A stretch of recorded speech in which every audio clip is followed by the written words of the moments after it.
question, Coach. Sure. Credit Brett, Illinois, his team, a good team. Had plenty of opportunities throughout this game in all three phases for us uh, to give ourselves an opportunity to win. Obviously, statistically, if you look at them, the run game showed up late in the game when they took control there late in the game. They finished their long drives with touchdowns, and we didn't score enough touchdowns. Sometimes it's just that simple. We just got to find ways to end drives with touchdowns. Uh, we'll keep pouring everything we have into this team. There's no fight. There's no quit in this team. There's still a lot of fight. We're still playing for a lot. We have two opportunities left, as I just told our team. We're in what we consider playoff football now. We don't win, we don't extend. And so we all understand that. We'll show up Monday. I know this team will keep fighting. They have all year long, have put themselves in position, and we'll keep coaching them up. Have another great opportunity next week against Michigan at home, the last opportunity for our seniors. And I know that our team will do a great job of playing with the right kind of effort and pride for those seniors in terms of being able to try to extend their season. So with that, we'll open up the questions. Coach Ryan Martin, WNBC Sports here. They had two passing touchdowns, both outside the red zone. There are two passing touchdowns, both came not in the red zone, 22 yards or so. They look pretty similar. The guy just getting open. What were you seeing on both those plays? They're man coverage, and one of them came off of the screen and go comes down and man coverage, playing with the eye discipline, keeping your eyes on your man. Most of those plays are plays where when you're in man, those shouldn't happen for whatever reason. We didn't play with the eye discipline, and they took advantage of those opportunities. Hey, Coach, how did you think the league played tonight? It's always hard to say because, I get to watch the game on the iPad in between series, and until I really have a chance to evaluate some of the decision making, obviously, we all didn't play well enough, whether it's us as coaches calling it, us as players executing it and making the plays that are there. So I don't think any of us played well enough to win the game. I would believe for myself as the head coach. Coach, you go back to that fourth and goal. Just can't get the completed pass after going almost the length of the field. Just walk me through that drive, and it must be disappointing to obviously end in 0 right there. It's disappointing when you don't finish if you focus on the outcome, which is the key is to end in drives and touchdowns. But I think that what was encouraging for me is the tempo, the rhythm that I saw Malik get into. I see the comfort level starting to show at the end. And once we get down inside the red area, I think we could have helped ourselves with some of the calls we had there to give us there also time where players got to make a play.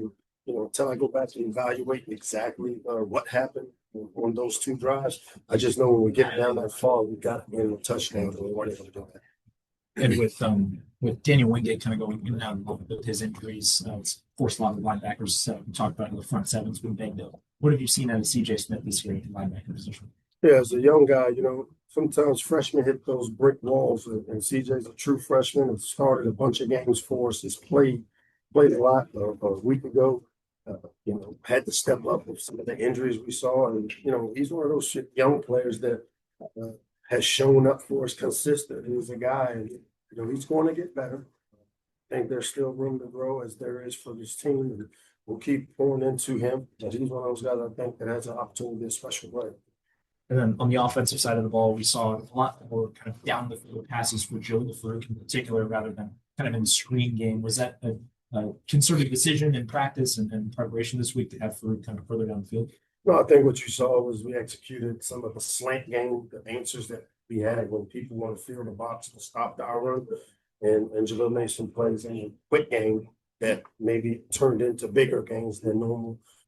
Most of the teams we face now are trying to play coverage behind it, which means they play deep to short. And I thought today with the checkdowns to Dewan, where he's catching it, turning up the field, some of the underneath stuff, I saw Malik take advantage of it, especially on those drives where we had the long drives. He took what the defense gave us, and that's what, for me, has been really encouraging, watching him progress and mature in that part of his game.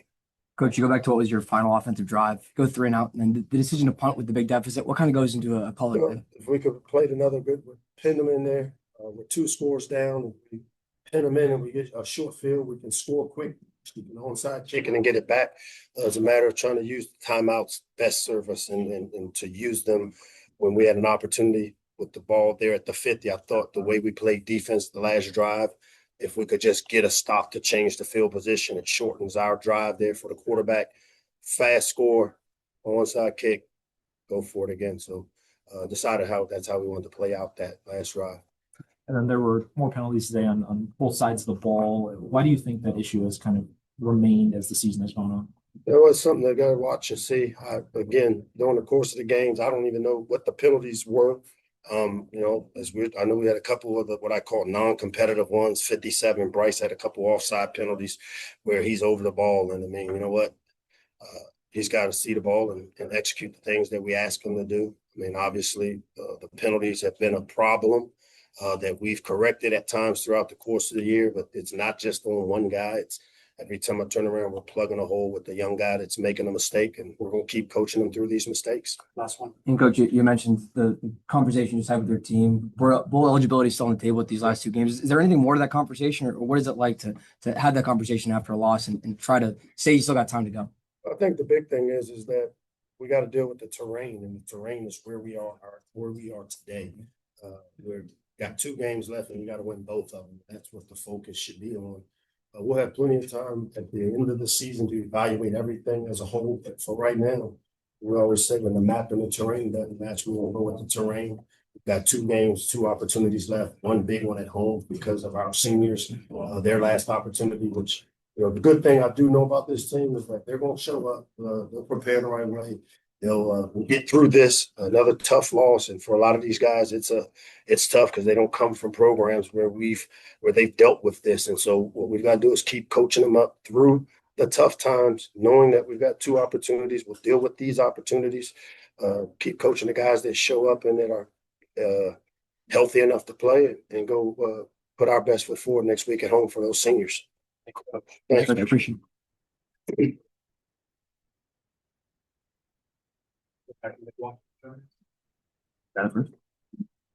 Yeah. We'll go right into questions from Mike. Hey, Malik. So on this game in particular, I noticed a lot more rolling out of the pocket, still kind of looking down the field. Was that a focus in practice today, kind of just going through your progressions more and looking deeper down the field? Yeah, I think it's just kind of how the game ended up going. Sometimes the pocket makes you move one way or another, and just keeping your eyes downfield is you trying to be able to make a play. Ryan Martin, WMEC Sports here. We saw a lot of Dewan out of the backfield, both in the running game and the passing game. For someone who's so involved in the passing game, but next to you in the backfield, how does that kind of help you as a quarterback with trying to see if there's check down options available? Yeah, Dewan, he's been playing amazing for us. He does everything that we ask him to do in pass protection, whether it's running the ball, catching the ball. He's a very skilled player, and just with the depth and defense getting him to be able to get off the backfield and catch those check downs, be able to get knife and get positive yards is a big help for offense. Can you take me through that 4th down play near the goal line where you were looking for Dorian? Was he your first read? Were you looking elsewhere? Like, how did that play in? Yeah, I started left, but then they dropped off plays and drop 8. So I was going through the rest of my progression and getting back to Dorian and tried to get the ball around the defender. Defender made a good play, got out of the ball away. Another tough week just with 3rd downs and everything. What was maybe some of the issues you saw last week against Rutgers? And did any of those issues maybe show their head today? It felt like today on those plays, you got to get yards. But yeah, we just got to stay ahead of the stakes. It makes, instead of being 3rd and 7, 3rd and 10, being 3rd and 2, 3rd and 3, it makes the situation more manageable. And you talked about this week how Illinois' kind of secondary and linebackers were really aggressive there and throw a lot of different looks at you. How did you feel that you fared against those looks and the aggression from the defense? I think we did pretty good. The O-line did an amazing job communicating and working things out, sticking to our rules. They did an amazing job at protecting me. It's just we got to make the plays in there and me. Your first year, obviously, your first time facing this kind of losing streak in a while too. What is the locker room after a game like this too? And the conversation with the coach of knowing that bowl eligibility is still on the table and trying to put your best foot forward for these last 2 games. Yeah, that's it. We're looking forward, to next week. Trying to get right back in that win column. It's definitely tough. Nobody's excited about this. A whole bunch of energy and dudes are willing to work and put in whatever work we have to try to make it to a place we want to go. You feel like there's a lack of energy too. How do you kind of counter that and try? Is it just a couple of days you got to take off, or what's the mindset going from a loss into next week? Yeah, most of the time I like to give myself the night or day, whatever. That's understandable, right? You just came off a loss, you played hard, played tough. Just be able to kind of reset, get back to your house, sleep it off, and the next day is brushed off or watch the tape back. And once we watch the tape back and grade it, it's honestly next week. And I know it's the first reaction, obviously, you haven't been able to watch that tape. You look back at your performance today. Is there anything that kind of sticks out on something you want to work on over the course of this week? Yeah, just continue to keep my eyes downfield. I think there were some opportunities to make some plays that I missed just because I was working off the things in the past and just trusting the guys and knowing that they'll be in the right spots to make the play. Yeah. My verse today is Psalm 23, or Psalm chapter 23. The Lord is my shepherd, I shall not want. He maketh me lie down in green pastures. He leadeth me beside still waters. He restored my soul. He leadeth me in the path of righteousness for his name's sake. Just really focusing on that last verse. It's not easy, like not at all to keep wanting to come out here, like, and keep continuing to pray. It's not easy, but we're doing it for a reason, and it's something that's bigger than us. For me, I feel as though this platform is giving me to be able to spread God's message. That's all I'm trying to do each and every day, no matter the outcome of the game. The Lord is still there for us, and we'll be able to keep finding this together. Thank you. Thank you, Mo. Thanks, Billy. Appreciate it.